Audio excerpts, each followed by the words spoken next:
So you all need to know that, as Lance said, everyone has a story, right? And these guys have one of the coolest stories. And I got to spend quite a bit of time learning about that story. And we only get, Marilyn said, 16 minutes to share with you their story.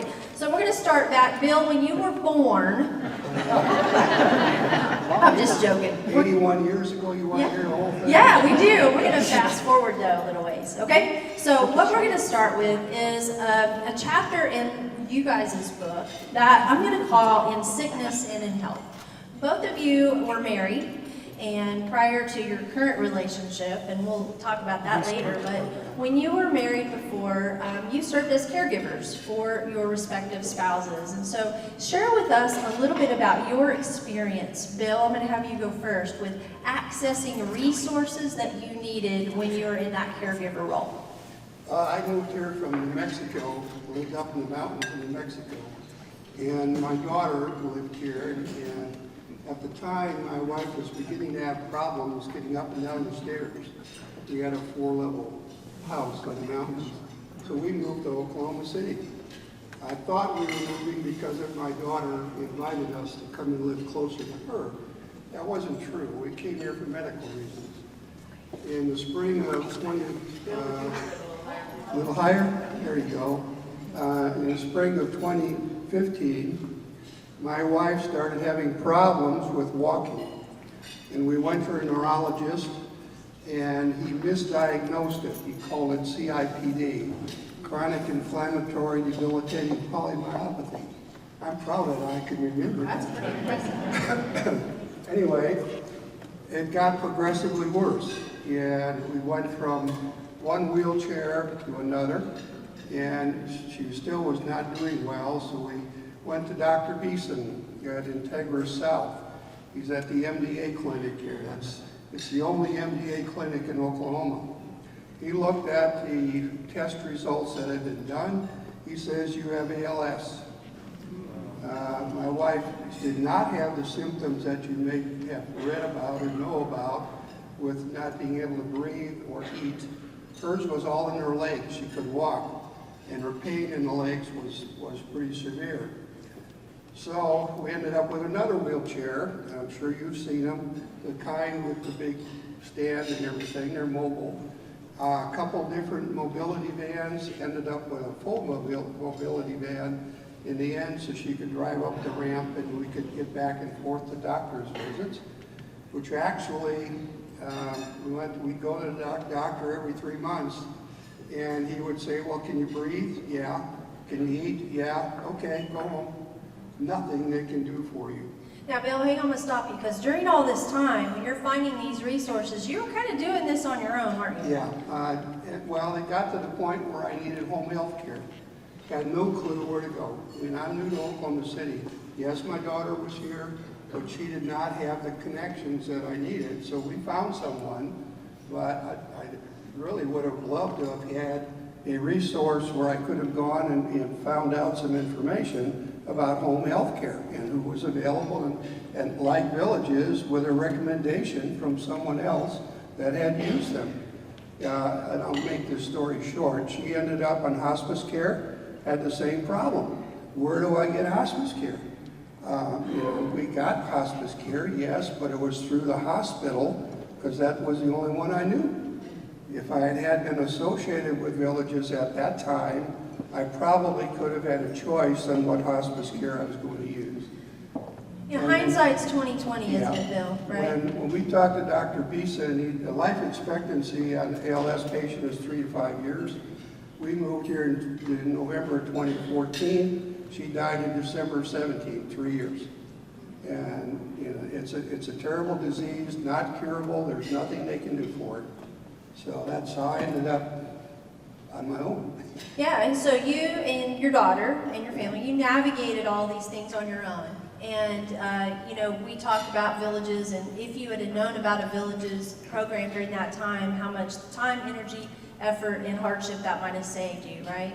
Quite a bit, I'm sure. I mean, I really don't know. I can't. Yeah, you can't know for sure. It's difficult to answer, but we're going to compare that, right, like with what Patty went through Right. in her caregiving Is there anything you want to add before I ask Patty about hers? No, go ahead. Okay, so Patty, you had a very different experience with your husband, and so tell us a little bit about how you accessed resources and some of the ways that villages might have helped with that.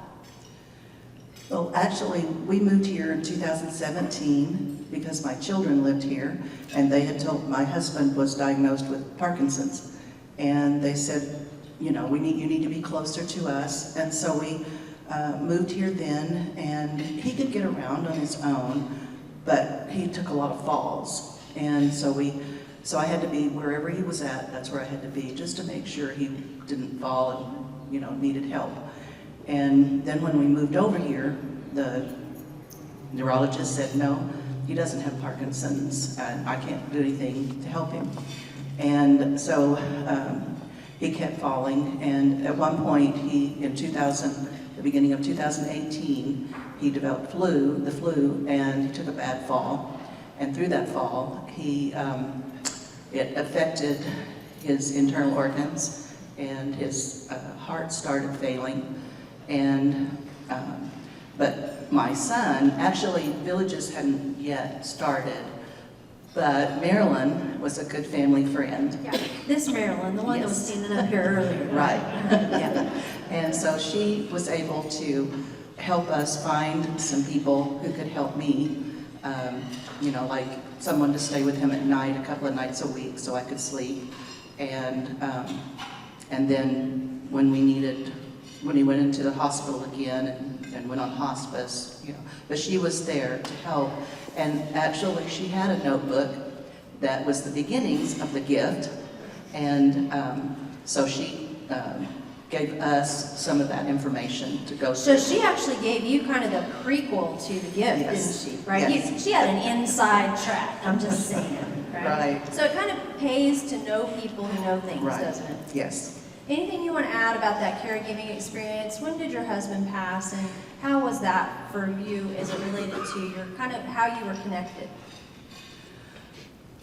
I'm not What sure. year did he pass, Patty? It was in 2018, so Right. it was from January to April. And you had some friends that were kind of starting the villages at that point. Yes. Yeah. So I want you to hold that thought, because Patty's experience helped form some of the reasons that we have some of the programs now. Maybe. You may not know that, but she's very humble that she did.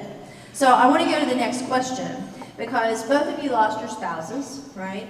And you kind of went through that phase where you had to start over, right? Yes. We call that going from we to me, right? Yes. And it was just you, Bill, and just you, Patty, and you guys plugged in.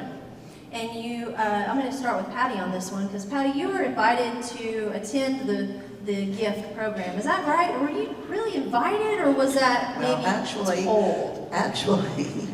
it wasn't for the gift so much as to be a part of villages. Yeah, how did that go? Tell them about that. Well, I went to one of the organization meetings, Right. and at that time I thought, you know, I don't really want to join, but I signed up I could volunteer to take somebody if they needed some help, you know. And then a few months after Paul had passed away, Marilyn came up to me at church and said, "So are you ready for a new purpose?" And I was ready to scream at her and strangle her and say, "No, I'm not." And so I went home and cried, but it made me start thinking, I do need a new purpose. I do need to get plugged in. And then Carolyn Bays, also a member at that time, she kept saying, you need to go to a gathering, you need to come and you need to participate. And so in June of 2019, I went to a gathering and actually heard Bill tell his story. And so that was the first time I had met him, but didn't really know him yet. And so that's kind of how I got started. And part of your volunteering, you started putting the binders together for the gift. didn't Yes, you? I started helping organize the folders that they hand out and the binders for the gift. And whenever, you know, we're going to get ahead That's of okay. myself. Hang on. Yeah, hold that thought. Put a bookmark there. We're going to come back to that. So, Bill, when you were introduced to villages, kind of how did that play out? How did that come about?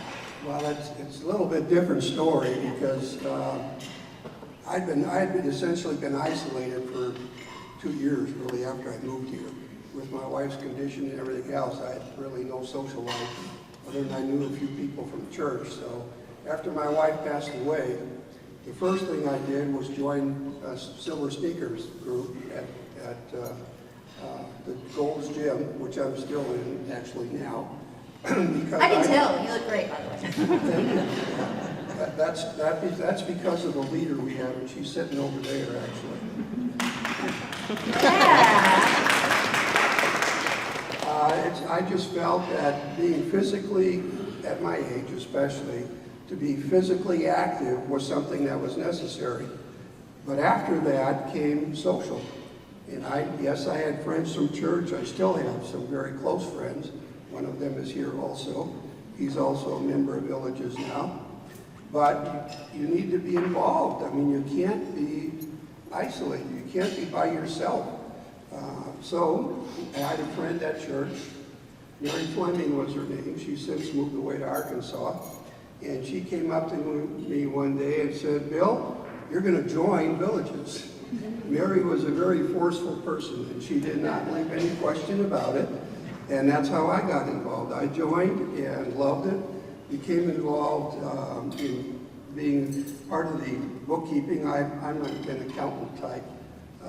Actually, I have a CPA license also. But anyway, I have a background in accounting, and I also know QuickBooks. I've worked with it, and that gets to the rest of it. Well, that's what I was going to say, that's the next chapter, right? So we went from me to we, or we to me, rather, and you guys plugged in.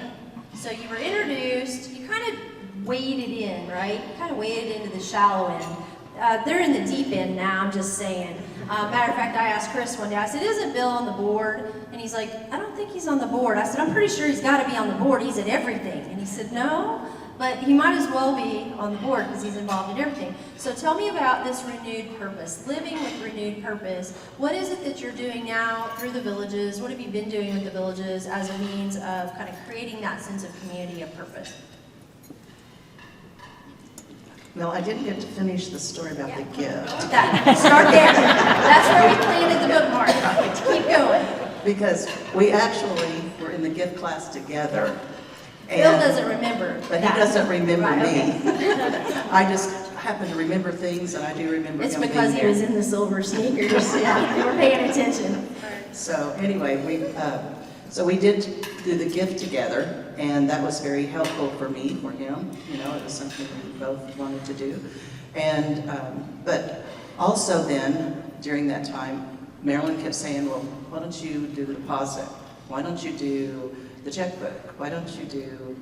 That's how Marilyn gets you, by the way. Just a little, and then all of a sudden you're on the board. I'm just saying. So then she was like, "Well, because I did accounting when I worked. That's what I did. I did accounting for that company, and so, but I had never done QuickBooks. So that was the software that we used. And so she said, "Well, I want you to start doing the QuickBooks and do all of this, and Chris and Bill's going to come and help you." So they did. So my Chris and Bill over here Right. came and helped you learn QuickBooks Right. as a volunteer Yes. to help Villages Right. do their books. Yes. Right. I just want to be clear about that. All right. Right. So you plugged in a big way, and now you continue, and we're going to talk about that here in just a minute. Right. All right. So Bill, she went through the gift. You were there, and you don't remember that, but you do remember going through the gift. Yes. Okay, good. All right. And so going through the gift, so living with renewed purpose, what are you doing now in terms of being plugged into the Villages? What are some of the roles you have played, and what roles are you playing now? But first of all, if Patty needs some help with QuickBooks, I've certainly... Which she usually doesn't, but it's... Not anymore. She handles it pretty well, so.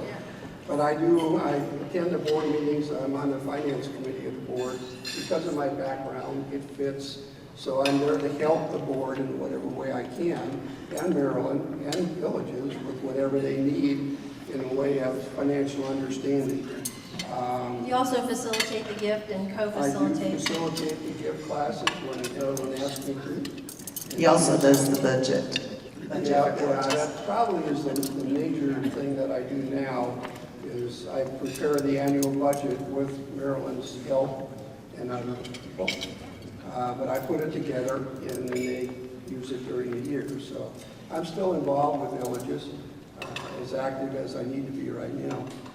So you guys have come a long way, right, from the first occasion that you had the need for resources through the villages and when you met each other. Now, the next chapter, we're going to call this one Enjoying Life Together. You have kind of a unique story, right, in that a lot of our audience may not know that you guys are actually married now. Did you guys know that? So these two, right, and we're actually, after we finish up tonight, we're going to renew their vows because they've only had them for a couple of years. So no, I'm just joking about it. So talk to me a little bit about, your unique story. And you said that Villages, Patty, that Villages OKC friends teased you guys a little bit about getting married when you were first kind of getting to know each other. So tell us about this new enjoying each other and living life together. Well, as far as the two that kept hassling me. Yeah, you said hassling or harassed. I was being nice, but yeah, right. They would let me know that they were going to be my bridesmaids. They got on the internet and found some horrible looking bridesmaids dresses. And I said, if Bill knew what all you guys were talking about, because I said, I don't know that we're really getting married yet. And we were just, forming our friendship and having fun. Having a good time together. Of course, it was during COVID, so, we couldn't do a whole lot, but we did start getting acquainted and we had a lot in common. I had been in New Mexico as a kid. I spent time there, and then I became a Green Bay Packer fan. Well, he's from Wisconsin, and he's a Green Bay Packer fan. It always kind of fell together, didn't it? Yes, it did. And you're both into accounting. Yes. And you both plugged into Villages. Yes. And you both serve at a high level at your church and together. So, Bill, you and I talked on the phone. You said, I asked you if you ever thought you would remarry after, your spouse passed before. And so tell us about that. And here you are. No, I didn't. I mean, I'm not sure why this all happened the way it did. I think kind of God's plan with Carolyn's help. It was. But no, I didn't. At the time, I didn't have any desire probably to get remarried, but I was looking for the social involvement that could be provided by Villages. On meeting Patty, things changed a little bit. Once we got to know each other, and I asked her out to go to lunch with me. And at that, I remember we went to BJ's restaurant. I'm so glad you remembered that. It just, things kind of progressed from there, and I didn't get down on one knee and propose. I'm too old for it. I couldn't get up. We kind of mutually agreed that it would be a good match for us, and it is. It's a very good match for us to be together and share our lives together. So we're going to make a little proposal. They said, Marilyn says that Villages OKC is all about learning, planning, and serving, right? I'm thinking we should add a dating service. What do y'all think? That's next year, Marilyn. Maybe 2024. Right. Well, something that I did want to add. Sorry. We said, you said we were enjoying life together. Well, on our inside of our bands, we have live, laugh, and love inscribed. And I saw a sign recently that said, live every moment, laugh every day, and love beyond words. And I think that's what we're doing. Beautiful. Guys, everyone has a story. This is the story of the Johnsons. Can we please give them a